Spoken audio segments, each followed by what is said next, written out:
like and subscribe. And right now, we're giving away all the money. Sheets is making all the money. Sheets, another big night for you in MLB. Tell us a little bit about it. So, for those of you that were watching yesterday in this show, I said, the problem is that what I want to do is just so obvious that it just probably just can't ever win. I said my first look at this is, okay, I'm taking McCullers, and then I'll probably end up taking Cole, and then it's easy. I'll probably stack the Astros. And it just probably just can't. And then, Sorry, that's my fault. Probably stack the Astros, and then what's left is I got a couple of Yankee guys, and God forbid Hiyogoshi gets the start. He's like a lock for me. So, but that's just too easy, right? So what I did was I scripted like all this other kind of other weird crap, and then I said, you know what? Let me just keep my kind of obvious one in the 555 or whatever it was last night. I said because I don't need to be that different maybe to do well in that one and whatever it is. So during the course of the day, like everything else was just kind of a struggle. Like I thought I was doing well because I had some of the Oakland guys, and I just didn't have the right ones. I even had Chris Davis, and then I'm like, whatever. And then I had some Snell, but then I didn't even know what to root for going into the last ones.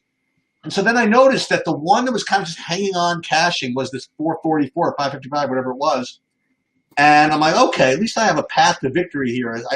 Maybe I'll get like a couple of spots up and I'll like break even for the day. And then I got up to like 19th because Hiyogoshi just kept on doing his thing. And we got into the like 8th inning, and I'm like, okay, Stanton's on deck with runners on first and third. Maybe he could do something. He hadn't done anything the whole freaking day. I mean, he was like the worst. Striking out, looking. I mean, it was a disaster. And so he gets up and the base is loaded, and he just blasts one. And I'm like, huh. And I looked, and all of a sudden, it's kind of cool when you see yourself go up the ladder, like all the way up to second. And fortunately, or unfortunately, if you look at the lobby, like Big T was like 15 points ahead of everybody. Nobody could catch him. But then there was like a whole bunch of us kind of like hanging around in second. And I thought I was kind of home free for second. And then they got to the Yankees' last at-bat. And I'm thinking, okay, the only body that's behind me that's relevant is LeMahieu. And he's not going to be up to like 7th in the inning. So he's never going to get there or whatever it is. I mean, it's all good. Next thing you know, it's walk, yeah, blah, blah. Now it's first and third with 2 outs. And my man, my Hiyogoshi is up. And I'm like, okay. And LeMahieu's on the on-deck circle. I'm like, listen, if he gets out, great. I win, pretty much, right? If he gets a hit, I win because I get more points and they'll never catch me. And then the only way I have a sweat is if he gets a freaking walk. So it's 3-2, and they pit like a 7-pitch 3-2, 8-pitch 3-2 at bat. They end up walking. I'm like, I can't even watch this. It's ridiculous. So the first pitch to LeMahieu just was all over it, but he like fouls it away. I'm like, all right, I'm dead. I can't even watch. I went to the kitchen, got a drink, came back. It was commercial. I'm like, yes, there you go. So I ended up getting second in that thing, and it was a good structure too. It was like 15 for first and 10 for second. So it wasn't like it's like 1/3 of first place. You know what I mean? No, it's true. And I think I cashed for it was like 900, even the minimum cash for like a 444 or something like that. Weird, because I cashed in that tournament too, and with my entry, but it was like I remember being surprised that it was like, oh, I'm in cash basically, and it wasn't like 1.4%, 1.4 times. You know what I mean? And I'll tell you something, man. I wouldn't want to encourage people to do this if they don't have to, whatever. But that same lineup that got second in that thing was good for like 150th in like these other ones that I'm playing in. And I know it's tempting to play these tournaments, these $10 and $12 paying all this for first. You need the freaking nuts to win them, man. It's like so hard. And I know that for some people, like it's expensive to play the ones that are higher, but it's just so much easier to be in contention in these things. I know the competition's harder or whatever it is, but I kind of wish I was. Maybe I wasn't good enough to play earlier, but I kind of wish I was playing these things a little earlier. Yeah, I mean, I've always sort of thought that, especially with the single entries or even just that there's limited entries. And I think that the most someone was allowed to enter in that one yesterday was either 3 or 4. So you have a fair chance, But still, I mean, with all that said, it's not like even the 150th. I had one in 70th last night, and if I get a LeMahieu double there and a Judge double afterwards, maybe I win all the money. You know what I mean? Like, so you could still win all the money too. Like, it's not like it's funny. And I felt bad. I had to talk about other people. There was another dude the guy who I talked to was in first, right? It's a long story, but I actually helped him out yesterday. Dude, I was keeping an eye on my single entry tournament. It was like early in the day. It was getting to 6 o'clock, and I noticed that he was like tied for 5th. He had like a nut lineup going into the late. You know, he was going to have Snell and what's his name in the late thing, and he was basically like a lock. But there was one guy he was tied with in like an early game, and one of them had Brantley, and the other one had Tucker. And I reached out to him on Twitter. I said, "Listen, dude, just so you know, I don't know if you're following all your shit, but you're tied with this guy, and if he gets 3 points ahead of you somehow, then you're probably going to want to pivot off your stuff in your later game, you know, whatever." He's like, "Dude, I didn't even notice. I have so much freaking shit going on. I can't even tell." I'm like, "Dude, with all you play, you should have an intern that's on top of this shit for you." No, I'm not offering, but I'm just saying, you know. Right. And so I was kind of like watching him, and then I ended up when Stan hit the home run, I'm like, "Woo!" I saw that I was going to be second to him, so I was so excited. I texted or I tweeted at him. I said, "Dude, look at this. It's going to be you and me first and second. I'm so pumped." He's like, "Dude, that home run just cost me like $100,000. I don't want to hear it." I'm like, "Oh, sorry." That's been funny.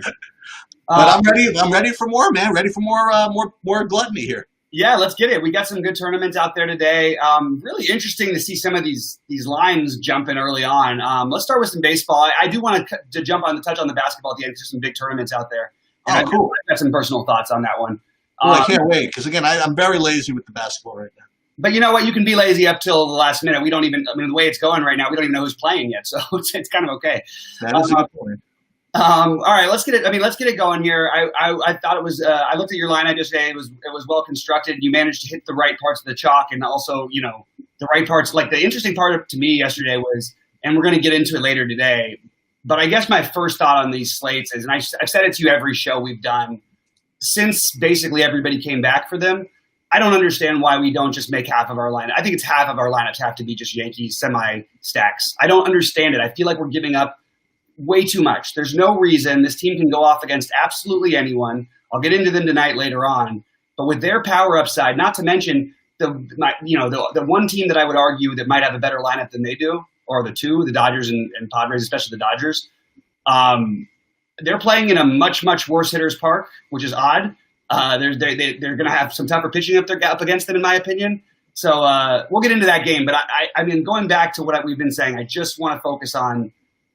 I think that we need to start at least prioritizing and we're going to lose sometimes. Sure, they're not always going to score 10 runs, but this has been consistent. I mean, look at their run totals since they've had their guys healthy, and it's almost every day. And it's different guys hitting home runs, and you can play every part of it. You can stack the bottom, like I mentioned yesterday. It'll be frustrating when you have Clint Frazier who hits a home run and then gets pulled from the game before he gets his next at bat. But you want to get these Yankees in. There's just too much power. Do real quick before Sheets goes, I want to say what's up to John, who's in the chat. Jamie says great win, Sheets. That's a cool. It's a John ended up cashing with it too. Joe, what's up, buddy? Anyway, Sheets, take it away. Sorry, take away the first. Yeah, I'm gonna lose today. You said that every day. You're winning every day, so what am I but today I'm definitely gonna lose because I'm getting my top pitcher is gonna get shelled. So I like Glass now against the Yankees. It's disaster, but that's where I am. I like Glass now, and I like a guy I don't play. I mean, I like Fried. I'm just not getting very greedy. Like, in other words, I got Fried at 7,700. I don't even want a ceiling. You know what I mean? I just want to get my win, get 6 innings, maybe get 20 fantasy points, and get the hell out of Dodge. I don't need too much stress. Like, I don't know if I want to play Debbie Garcia. You know, you can talk to me about him. The guy I really want to talk to you about is Bueller. So does he like pitch 4 innings like a game now, or is he like ready to roll? Because I mean, he's probably the best pitcher, right? I mean, like, so yeah. I don't know what's going on with him. So I kind of want to play him. So for me, it's Glass now, Fried, and Bueller as my top pitchers. Okay, so here's my first immediate thought was, oh my goodness, why are I just know people aren't going to play Framber Valdez. Yeah. I understand. Like, first of all, he came in relief in his only appearance in the playoffs. In that relief appearance, in 5 innings, he gave up absolutely nothing, ended up getting the win, and still put up 22 points out of the bullpen. Yep. This guy threw over 100 pitches basically in every start, other than the one where he got just completely lit up. And even that one he did too, actually. He is a high upside, high strikeout guy against an offense that unfortunately is stacked with righties, but he can strike those guys out too. I like for his matchup to Glasnow's. Glasnow has like a 10%. The Yankees walk a ton against righties. Glasnow walks righties a ton. I just feel like I get it with Glasnow. I also want to be contrarian, so I want to take the other stack. If I can get the best lineup or the best power lineup in baseball at fairly low ownership in what might end up being a pretty good spot. Now, I know Tampa's got a good bullpen, but it's the Yankees, and I don't care. So I'm going to have some Glasnow, but my main pitchers right now, and I don't feel good about everybody, my main pitcher is Fried, and then I'm mixing in Buehler, Valdez with more priority right now than Buehler personally. A little bit of Garcia, and then I'm throwing in – like I don't mind Garcia or Alcantara, but I think Clevinger might end up being the better – those are the low-end guys, but I think Clevinger might end up being a top-end guy we might want some exposure to, even though that I like the Dodgers in some ways tonight. I just think that the guy has enough strikeout upside against anyone to where we should at least consider him. And if we're going to talk about Glasnow having a bad matchup, now he's less volatile maybe because he's not coming off of, whatever he's coming off. We don't even know how many pitches. But I personally think Clevinger is the higher upside pitcher in this matchup, even though I don't love either of them. So maybe I end up mostly going down to Valdez, Buehler, Fried, and maybe a little Garcia or Alcantara. Yeah, you know what? I mean, I'm sold. I mean, when I say sold, I'm sold on the fact that I'm not going to get the entire universe worth of Glasnow. I'm very, you know what I am? I'm very, very confident in Fried. You know what I mean? Like he's going to be nice and easy. He might not break, not going to get 30 fantasy points, but I like to believe that he's going to get the W, get through 6 innings or whatever it is, and I'll be just kind of happy about it. And what I'll do is I'll probably use him in most of them, and then just kind of spread out the SP2. The Valdez thing, it bothers me a little bit just because, it really shouldn't bother me. He's so freaking hot right now. What should bother you with Valdez is the way that it's pretty clear about how they're going to manage their pitchers in Houston, and I worried about it a little bit yesterday with McCullers. If these guys get into trouble, they've got so many mid to long relief, which are not even mid, they're really starters. Like Javier was one yesterday. They used Valdez against Minnesota in the first series. So if they're going to do things like that, I just think it's worth being aware of. I guess is the best way to put it. The guy who I'm not going to end up playing, but if you're going to play one long shot tournament and or a bunch of long shot tournaments, you should throw him into a lineup. Is Manaea, and I would suggest doing that while spending down in both pitching spots. And I'll only do it he's actually he's not a bad real life pitcher. The strikeout rate worries you. This Houston lineup doesn't stack up as a good matchup for him, but you're getting incredible leverage on the field. There's no reason he couldn't be the highest scoring below 8.5 K pitcher or 7.7 K pitcher other than Fried. So if you play him with Fried, you're going to have a differentiating lineup. And even if he only gets you 16 points or 14 points or something like that, that might be good enough. So yeah, that's the pitchers. You know what we should do?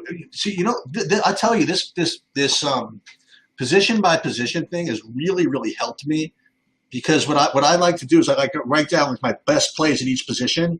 Okay. This is really, really primitive, okay? Because it's not really what I'm going to script or anything, but when I'm going to hand build these things, I'm going to think, okay, if I actually like 2 or 3 guys at position, all from the same team, maybe those are guys I'll stack. You know what I mean? Maybe that team I'll be leaning towards stacking. You know what I mean? And it's really, really helpful to me to see the difference between some of these guys at the positions. You know what I mean? So I like doing the position by position. Yeah, no, I'm into it too. I do just, John Diaz asked a good question in chat. How long do we expect DV's leash to last? All of these guys in the playoffs on these short series are not going to have much of a leash. That's the truth. You'll have generally longer leashes on guys with 1-0 leads, which is partially why I kind of like Valdez tonight, thinking that maybe Houston won't have to overreact, or not overreact, but P-wise the base is loaded and it's 0-0 in the third with 1 out. I would like to have another guy. I think there's less of a danger of someone coming in to pitch the rest of the game than there would have been if they were down 1-0 or if it was 0-0.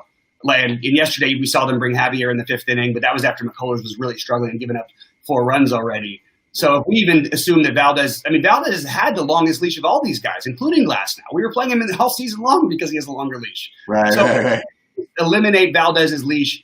The more I think about it, look, and I think the matchup, you could play some Oakland bats for sure in general here, but I do like Valdez.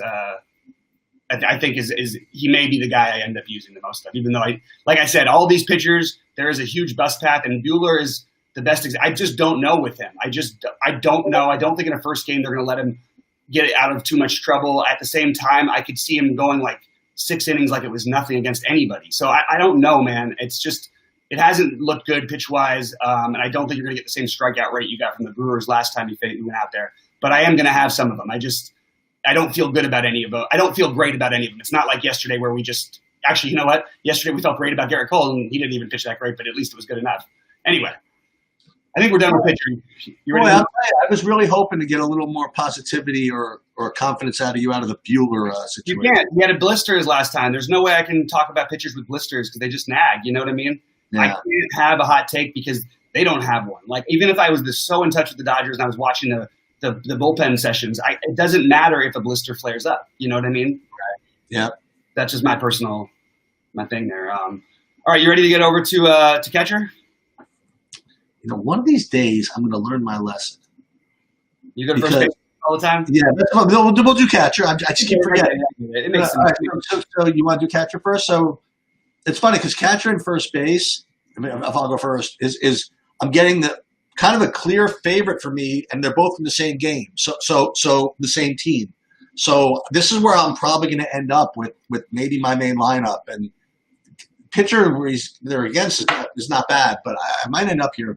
I like d'Arnaud from Atlanta, and we were talking about first. I was thinking about first base, and I like Freeman too. So d'Arnaud is my favorite catcher, and then of all these paid outers, Zunino, I guess, Murphy, I suppose. I'm not getting to Sanchez. Maybe that's a mistake. By the way, shout out to you and everybody else who played the freaking BVP with the Choi yesterday. I didn't buy into it, and God knows how much better I would have done if I did. Maybe not, but we'll see. They even intentionally walked him. I know, that was so brutal. Cole must have been like, really? I got to intentionally have fun. Yeah, I really don't want to do this. It's interesting because the guys you name are I like the other guys better. I get the Atlanta love because I think that bullpen can always blow up and you can tack on runs late. I'm just going to say overall, over and over again, Alcantara is a very, very, very good pitcher. And he does not give up hard contact. He doesn't give up home runs very much. If you get him a little wild and you can string together a few hits, maybe you can chase him. Maybe he leaves one over the plate, but I don't think you're going to see like home run after home run against him. So I'm a little bit. I like Sanchez and Will Smith the best. Okay. The problem with Will Smith is it's less than I did. I loved him when it was going to be Paddock, when it was going to be anybody.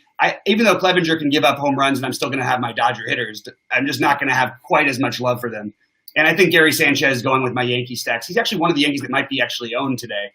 The guy who is kind of shockingly showing up as not being that owned after hitting a home run yesterday and probably maybe like the third most talented real life catcher on this, like the third most real life power catcher on this on this slate might be Sean Murphy. And I like Valdez, but if I'm not playing Valdez, I have no problem going to Murphy at 3.9. Also, he's up to 7th in the lineup today. He's going to stay in the game. I like Murphy as a sort of a pivot off those guys. I like it. All right, let's move over to first. Who you got? Freeman and Choi. Those, and then there's kind of a little bit of a mess. There's you could pay down for not pay down. Is Choi really only 3,300? Yeah, I mean, first of all, Choi was he got the start yesterday because of the BVP. Okay. He doesn't play every day. He's a switch hitter too. I mean, it could easily be Nate Lau today. Oh, okay. Well, obviously he's not playing much. But Aguilar I like at 3,600. And again, he's not sexy, but he did enough for me yesterday. Gurriel at first base, but I would only use him in a stack. I wouldn't probably use him as a one-off. But Freeman's my dude today. Yeah, I get it. I have less Freeman. I do like him, but my number one guy is Luke Voigt. you're going to get almost no owner. I'm just going to play the ultimate here. And then I'm going to put my Dodger lefties, Bellinger and Muncy, also at pretty low ownership. I think Bellinger might get a little bit of love, but Muncy's really been struggling, and I'm okay with people looking at that. I would like Matt Olson if he was off the board. He's not going to be. And then you can play Gurriel in your Oakland stacks. We need to see how that that Houston lineup in the Houston stacks. We need to see how that Houston lineup shakes out, because there's a lot of potential different. They could play Diaz instead of Reddick. There's just, I want to see who's batting where. I'm kind of curious to see what happens with Houston there. But I would say that I don't usually like Gurriel, but I would sort of slightly prefer him. I prefer him to Choi just because I like them a little better than I like the Rays. That's Okay. for me. Ready to move on? Yeah, you could start with second base. All right, so Chad Pinder is batting third, and he's 2.1K. And I still don't know how much ownership he's going to end up getting. Oh, he's playing third base over here now. Oh, forgot about that. It's both. I hated that. Is he both? Yeah, okay. Yeah. Right. He's not showing up on my list here. Maybe, you know what? Maybe it needs an update. Oh, there he is. Yeah, he's going to be owned. Never mind. I had an old updated thing. So Pinder's 2.1. If you're not playing Valdez, or even if you are, you can play Pinder at 2.1. I mean, this A's stack is going to make it really easy to play whoever other big bats you want. I don't know if I want to stack them, but you can certainly play two of them or three of them and save a ton of money on guys like Pinder. Jose Altuve is popular. He makes a lot of sense. I love Ozzie Albies. I think he's the lower-owned Atlanta play that I prefer to Freeman. Also, he can get you there multiple ways because he absolutely will have an excellent chance of stealing a base in this game if he gets on. So that's what I would do. And then if you want to play the Taylor or anybody in your Dodger stacks, but again, I'm going to go back to what I was saying. It's, I'm going to play LeMahieu. These guys are not going to be owned, and it's just I'm just going to play the overall team results, what they do every day. Glasnow is good, but all of a sudden we can't decide. I'm usually the one who plays Glasnow in these kind of matchups. But if this was like a 12-game slate, we would never even consider Glasnow here. And I understand why we have to because of the pitching, but now it's forcing us to take away some of the best bats. So I'm just going to load up on these guys and hope it works out for me. All right, yeah, Altuve for me at second base. Altuve is kind of locked in right now. I'm not locked in my lineups, but as a player, he's spent the whole season not hitting, and he's hitting now. And yeah, I presume he's going to be really popular and probably the best play, I suppose. But if you don't want to play Pinder at 2,100, we can go back again. Birdie's leading off again, right, at second base. He's 3,300, so he's not like 2K like he used to be or whatever it is. But you could certainly play that, and you got to play that in the next half an hour, right? And that's the first game to go off. Yeah. So he's fine. I have really nothing to add to what you say. I do like Altuve, probably the best. And then, Pinder. I mean, on a straight value is the best play, right? But I like Altuve, I like Pinder, and I like Birdie. That all makes sense to me. I just changed a few lineups here because I do think I can get. Yeah, I think that. Yeah, I'm starting to like the idea more of paying down for Pinder than I thought I was going to. Okay. All right, third base. Again, we can play Pinder over here too, but I think we're going to have a pretty chalky and justifiably so to some extent. Alex Bregman. I think Yandy Diaz will get some ownership. So give me the Yankees. Give me the Dodgers. Yeah, I agree with what you said, that Diaz and Bregman are going to be highly owned. They're probably rating to be the best plays, so they're going to be highly owned. I have Justin Turner as a kind of a wild, weird one-off on FanDuel. I love your call. Actually, I didn't say him, but I love him too. Okay, no, and honestly, it was a kind of a lazy pick, just because he happened to fit the price tag of what I have left over or something like that over there. So I just kind of threw him in, and it left 300 on the table. It was a really good little. So I was going to ask you about him.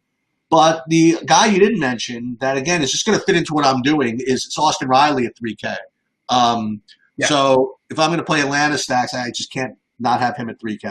But yeah, I like that, man. I mean, I'm probably not going to get to, who are you going to play the Yankees at third base? Urshela. Oh, right. or LeMahieu. Right. Oh, I keep forgetting that LeMahieu could play at third. Or Muncy or Turner. And then I am going to play, but by the way, I'm going to have Alex Bregman in possibly my main lineup because I'm plenty different with the 4 or 5 man. I'm debating between a 4 and 5 man Yankee stack right now. So I don't need to worry too much about the ownership. And in that particular one, I can skip Urshela and go, which kind of leads us into shortstop, I think. I think the best play on the slates at shortstop are Tatis and Seager, but I also love Glaber. Semien is the obvious spend down at 3.9K and will be extremely popular. I am going elsewhere. Yeah, so you don't like him? I like Frambo Valdez. So okay. And I already talked about playing Pinder against him already. So if I'm going to play another one, now he's a spend down, but I would probably rather take a shot on an outfield spend down from Oakland because I like those other shortstops a lot. Tatis, I don't mind that it's a tough matchup with Buehler. I love Seager, obviously, you know that. You're going to put any right-handed pitcher that's going to have trouble giving up home runs to lefties. How am I not going to have Seager as high on my list? And then, in the outfield, Chris Davis, you could use it as at 3K. I just don't want to load up on Oakland because the pricing is telling me to. Do you know what I mean? Yeah. Pricing is really telling you to take Semien. Yeah. So you're going to have – this is going to also keep Valdez ownership down. You're going to have Semien in about 40% of the lineups, and you're going to have Pinder in about 35% of the lineups. How many of those people are going to be willing to throw Valdez out there or even think about him to do the same? So now I'm starting to think Valdez is even going to be lower owned, which maybe I don't even need because I'm loving the Yankees. But he still might be the best. If we would have played this 2 weeks ago, the same exact slate, and let's say it was the playoffs then or whatever, but we just looked at recent form, Valdez would be clearly the guy who was most reliable on the slate. And now we're treating him as if he's not reliable, and I don't necessarily think I agree with that. Of the non-Semians, whatever, my favorite is your man, is Corey Seager from and Correa too. Yeah, is Seager. But you can, again, depending on where else you go, like if you're going to play Atlanta stacks, I got no problem with Swanson at 4,100. It just depends on what else you do. Correa seems pretty expensive, but he's hitting the ball. So again, I play Semien kind of. What's that? He looked really good even before those 2 home runs yesterday. He's just been on fire. Like even his outs have been like line drives. He's making more contact. He's not striking out nearly as much as he was or a little bit earlier in the season.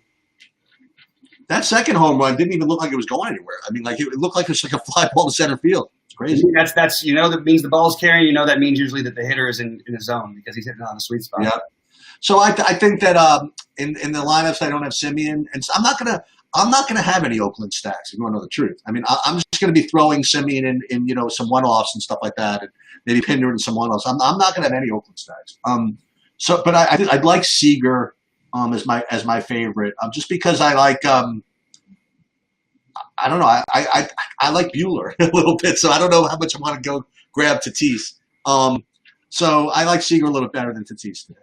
I like Buehler too. I just think that the San Diego bats are going to be a little overlooked, and we've seen a little volatility with Buehler. And I just want to throw out there, these guys are good enough to hit home runs off good pitchers. You know what I mean? Sometimes in these playoff spots, that's why I'm so adamant on this Yankee thing today. While let's just say Glasnow was even like the best pitcher by so much on the slate, I just still think you just side with the best hitters. When it comes to such an extreme situation like the Yankees being this low owned. Now, if the Yankees were going to all be 25 to 30% today, I wouldn't be having this conversation with you. But because they're not, I can do one basic thing that is a great strategy. And by the way, the Yankees versus Glasnow, which we should probably bring up just because he should have faced them a number of times right by now. I just want to see what the thing is. And when I look for BVP, when I'm trying to stack a team, what I'm mostly looking at is strikeout and walk rate, honestly. The home runs, I know Glasnow. If I already know he gives up home runs in general anyway. And he's actually been pretty good against these Yankees. He's actually had a terrific K rate against these Yankees. Reasonably high walk rate. Not a lot of power so far. Again, I'm still going to play the Yankees. I'm just throwing this stuff out there right now. And yeah, their OPS drops a lot. Two when trades on our list of the best fielders. Yeah, anyway. So, again, Glasnow or the Yankees, again, I see both sides of it, but I'm just going to side with the Yankees. All right. Watch me win like with one of my secondary tournament lineups with Glasnow tonight. And now people are gonna be like, "What are you talking about? You said to stack the Yankees, not to play Glasnow." I'm gonna play some Glasnow. I'm just not playing them every game. All right, Cheats, you ready to move on? Yeah. So I have a take on the outfield. I think it's it's no genius, but so again, depending on where your stacks lie, right, and that's where I'm going with outfield in general. Is look, my Atlanta stacks. I'm having Acuna. And I might even pay up for Ozuna also, if I can do it. And again, like if you're going to play Houston stacks, you could play you could play your Springers or whatever it is, and you can tell me about the Dodgers. But dude, let me tell you who is freaking insane is this freaking guy from Tampa. This Arizarena is insanity. I want to play him every freaking day. I don't care if I'm playing the other pitcher. You know what I mean? Like this guy's awesome. I agree. So I'm playing him. I'm going to play him until he doesn't do anything. He is going to be really, really, really popular. That's okay. Yeah. Oh yeah, for sure. I think that he'll be the second highest owned outfielder to probably. Oh well. Okay. No, but you can still play him. He's 3.6. I mean, who cares? You can go play your Lewis Brinson if you want a 2,100. You have Lewis Brinson at 2,100, Chris Davis at 3K as your obvious value savers. I am curious about, again, I need this Houston lineup because I have absolutely no problem with throwing in the lefty guys as parts of mini stacks, especially as what's going to be a popular Houston. Oh, here we go. We got it. Yeah, Reddick's in the lineup. We have no Diaz in there. Where's Tucker hitting? Tucker's hitting fifth. Yeah, there we go. Okay. So they basically put the same lineup out. They, in fact, put the exact same lineup out that they put out yesterday. So, except for Perez, I think sixth instead of seventh. So, yeah, so Houston, I think that makes Josh Reddick like a good spend down as a part of like Houston either stacks or mini stacks. I like Michael Brantley batting third at 3.7. I like Kyle Tucker batting fifth. Those are the guys I'm sort of siding with more on Houston. I'll have my share of some Springer and some Bregman, but those will be with Yankee stacks or Dodger stacks. Okay. I need to real quick get some Diaz out of some lineups here. I sort of took the shot that they're going to play Ledmus here, and I need to see if I can replace him real quick. Actually, you know what I'll do? I'll just do a swap, and then I can always adjust it after the show for Pinder because it's not nothing in the first game anyway. All right, Sheets. Who else? So other spend ups. One thing is, it's just interesting. So it's so funny because I always am on the Atlanta side of everything, and they've made me a bunch of money lately and all this stuff. But I'm just finding myself a Yankee person today, so I'm not going to make my spend ups over there as much. What I think is interesting is that I'm just going to again give some projected ownership. Aaron Judge projected less than 5%. Aaron Hicks projected at around 5 to 10%. Giancarlo Stanton projected at less than 5%. I mean, I'm sorry, guys. Is Tyler Glasnow who is he? This is I don't even know of any pitcher, including Scherzer, Cole, whatever, that I wouldn't be willing to play these guys at these ownerships against. And that's just where I'm going to end up. I love the Dodgers too, and they're sort of in a similar-ish boat. They're playing in a horrible hitter's park. Hopefully they have the roof open. If the roof's open, it's a little bit of a bump because they're playing in the Texas Stadium. But the Dodgers are the other ones who you're just going to get much, much lower ownership. You're going to get like Betts is going to be much more popular than the other guys, than the Yankee guys, I believe, by a long shot. Bellinger will have a little bit of ownership for the Dodgers, but nobody's going to play A.J. Pollock. I don't think. Maybe 7 or 8% of the people will. So Yankees and Dodgers are your differentiators, and you can play basically. After saying all that, I like Brantley and I like the other guys as spend downs for Houston, but other than that, it's going to be Yankees and Dodgers for me, and then a little Chris Davis. Yeah, I mean that's fine. By the way, what about Chris Davis, man? I mean, we were giving up on him for dead. No, but that's what he does, though. He's done that in seasons where he had 46 home runs exactly, 4 years in a row. But he really? Yeah, he did the exact. And he had the exact. Either that, it was that something like it was either that or whatever it was. It was always within 2 or something. I don't know. His batting average was exactly the same 4 years in a row. That part is true, which is bizarre. But he had these huge streaks where he just goes a month without hitting a home run, then he'll hit like 6 in a week, and he's in that mode right now. It feels like. Let me get Ledmus Diaz out of here. All right, Chief, let's jump over to basketball in just a minute. I just need to make sure I don't leave guys in. And make sure there's no scratches. These guys that I have coming up right now. It doesn't look like there's any big ones here. There's nobody else I really speculated on from Houston other than that. But I did speculate on the other outfielders, so just make sure. Yeah, we look like we're good. I have a little bit. I got a tiny little sliver of Minaya here. So John Diaz may have nailed it right there. Houston infield with Yankees outfield. I like it, but I happen to really like Voit today. So that's my only. Maybe you could even do the infield with Voit, or maybe you can. I don't think I would use Maldonado over Sanchez because it doesn't really make a lot of sense. But I do like that sort of overall thinking. Maybe you play the shortstop. Maybe you play Correa, Bregman. I do really like Springer, but he's going to be just mega ultra chalk. You think so? I think he's the spend up that makes the most sense. I even have him in my main lineup right now, but it's fine because I've got Stanton as my other one, and I've got Glaber in there, and I've got Luke Voit in there, and I've got, you know what I mean? I've got all kinds of business. So I don't need to worry about it. And it's funny because I actually think even if I was playing Glasnow tonight, I probably would use some of these Yankee, I would try and take a shot at Stanton one-offs, or maybe not the over 5K, but Stanton's so cheap and reasonable. And with the power upside, he could hit 2 home runs off Glasnow, and Glasnow could still be the highest scoring pitcher. Yuli's fine, John. He's not a good. He is not a good fantasy player in general. He always fits into their stacks because he's cheap. If he happens to hit one out today, sure, great, go ahead. You can play him, sure. I have some Yuli, but I prefer going with. I just have a lot of Luke Voit love today. What can I say? Did you have any particularly different take on FanDuel with respect to any of this? Did you even look in that vein or no? I looked, but I've got lineups, but I basically have. I do have a little bit more. I have Fried and Glasnow as my pitchers over there, and where I'm playing Glasnow, I'm using the Dodgers stack. Yeah, I have literally 50% Glasnow and 50% Fried over there. That's where we are. That's where I am, but I've got about 70% Fried over there. And you know where I have a little more of on fan. I think I have more. Houston over on FanDuel for some reason. I don't know why. They're much easier to get. Certain plays are they're pretty easy to get on both sides. Yeah. But they're. I mean, just so you know, Houston is gonna. I mean, you want to talk about chalk on a slate? These guys are gonna be. Yeah. That Houston Oakland game is gonna have 35% of the ownership on the slate, 40% of the ownership on, maybe higher. Combining everything. Actually, a little higher than that. You've got 5 players projected over 30%, and then 9 over 20%. So just keep that in mind.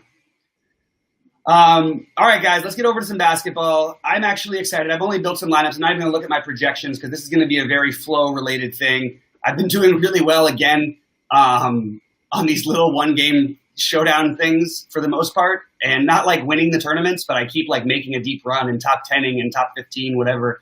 I just can't quite get it across the board. But I think we have to. I mean, obviously, you have to play Olynyk tonight, I think, and I don't care to speculate enough to try not to play him. Where I think you run into issues on the slate tonight is the LeBron, Davis, Butler captain thing. I think it's obviously one of those 3. And for me, I think that mostly it's going to be a combination of LeBron and Davis. And I'm going to play Butler, but I'm going to play a little bit more of Duncan Robinson guys. I'm going to play a little bit more of Kelly Olynyk. I'm sorry, a little bit more of Tyler Hero, a little bit more of some of these other pieces. And then I want to see what happens. It's hard to know if what happens if Bam comes back. The one thing I'll tell you is if Bam comes back, I will absolutely continue to play Kelly Olynyk. I have no problem just keeping that train rolling. They're going to keep using him. They need some offense out there. Plus, who knows how much Bam's going to play and all that. We also don't have official word on Dragic, although I'm much more skeptical on that one than I am about Bam. I think he's pretty much a guarantee not to go, but I would say that Bam is probably going to. And the guy who I want to say, who I think you can get some different differentiation on, and maybe you could even use as a captain. It's tough because he struggled a lot in this series. But he's shot the ball awfully. He's going to start hitting some shots one of these days. And I also think that Jimmy Butler can't just do everything himself all the time. So Tyler Hero might have lower ownership and certainly won't be a popular captain. So he might be a long shot play. Yeah, I was operating. Well, we got 9 hours or 7 hours, so you don't have to operate under the assumption yet. But I was operating on the assumption, just thinking about it, that their Bam was going to play and Dragic was not. If I had to guess, that would be my guess. But I honestly don't. We really don't have anything official on Bam. But go ahead. So you would play Olynyk even if Bam? Oh yeah, especially because he's not going to. First of all, they'll kill a lot of his ownership, and he's still going to play minutes. Well, I know a lot of his minutes too. Though I'd be like, yeah, but he's still going to play minutes. I mean, why would they stop him now? I liked Olynyk before the series started. I think he would have got minutes no matter what. It just so happens that Bam got hurt, and the rest is history. Well, I know what I'm going to do. Like with these top, tell me about stuff. Like what do we do? Russo, Iguodala, guys like that. So I like Caruso because I think Danny Green is really hurt. So apparently there's an undisclosed hip injury that he has, and you can see his minutes trailing away. And he's also losing crunch time minutes to KCP. So KCP and Caruso or Kuzma. It was Kuzma in the last game closing because they were trying to come back, and he's a little more offensive oriented. So I think Kuzma would be a guy to look to. I don't love these. I mean, it's not like you're getting the same exact rate price we got on Kuzma the other day. I mean, he's only $800 more, but it's a little different. So you want to play the Kuzma, Caruso, and I like Iguodala as well today. I think you could see him on the court at the end, which he wasn't in the last game. It's gonna be game flow oriented for him a little bit, but I don't love him. I think I would just prefer to go with Caruso over him, and I would prefer Olynyk over Iguodala as well. If you want to get really weird, the guy you're playing this is if Bam plays. Otherwise, it's not a weird play. But it's weird to play Bam. It's weird to play Myers Leonard if Bam plays. And I think that might be like the one creative time to play Myers Leonard. Like you can go back to the 0% ownership, and people might just think he's not going to play at all. And if he's not in the starting lineup, and Bam is, I think people might think Myers Leonard squeezes out. And while that might be true, we don't know what situation is going to happen with Bam. And some of these stretch lineups seem to be working for Miami with Myers Leonard and Olynyk out there. So we might see him out there anyway. Pollock or Tucker? The answer is Tucker, but I like Pollock as well. Go ahead. Sheets? What do you think about the game? Do you have an opinion on the basketball game?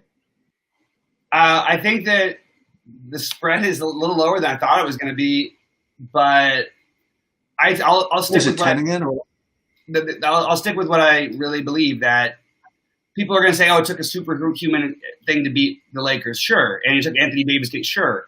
But at the same time, the game before, the only way that he can keep it close is if they play this kind of this offense, run their offense this efficiently, and they can't even come close. So there's all these narratives being built around this stuff. I'll just say that the Lakers have the two best players. In my opinion, the Heat win healthy, which they're not. But if they get Bam back, I think that they're the better all-around team. I don't think they're going to win the game necessarily, but I expect it to be a close, competitive game. I don't expect the Lakers to blow them out.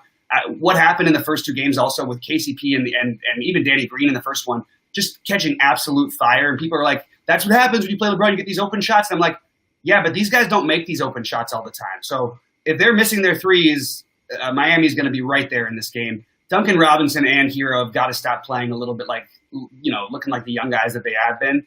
And if they can start making some of these shots, I think Miami has a great chance. Yeah. So, for me, again, first of all, what's the spread tonight? The spread, the spread, I don't know, actually. I don't have it in front of me. Thought it was 7.5 last time I saw. But I wanted to answer John Diaz's question. Do we like Robinson more than Crowder? John, it's really hard to answer questions like that because they're not even in a similar price range. So I don't think of them as being a similar options. I don't know how else to put it. I guess maybe are they on FanDuel or something? Ooh, they're on FanDuel. Price range. Yeah. If they're on the same price range on FanDuel, I don't play basketball on FanDuel on these one-game slates. It's a terrible setup, and there's no way to win real money. So I just skip FanDuel for that. It's FanDuel. Yeah, it's not the same thing. I hate basketball on FanDuel for these one-gamers. So I think that in that case, Duncan Robinson's the better upside play. That's right, the better low-owned play, and Crowder's the better obvious play. But you're going to have to get different somewhere. So Duncan Robinson will probably be lower owned, I'm guessing, right? Cheats? I would imagine. Yeah, I would imagine. Yeah. All right. Do you have thoughts on this game? I do a little bit. So first of all, I want credit for my my lock Heat in game 2, they covered by a full half a point. That was awesome, right? What did you have for game 3? We were on there. Garbage time layup to cover the spread. That's sports betting, man. Gotta love sports betting. Man. So tonight, if Bam plays, I like the Lakers. That will be my take. You like the other thing? Wait, so you don't like but does that mean you like Miami if Bam doesn't play? No, not necessarily. Oh. If Bam doesn't play, just kind of like the Lakers. Period. I like the Lakers if Bam plays. That's all I'm saying. Yeah.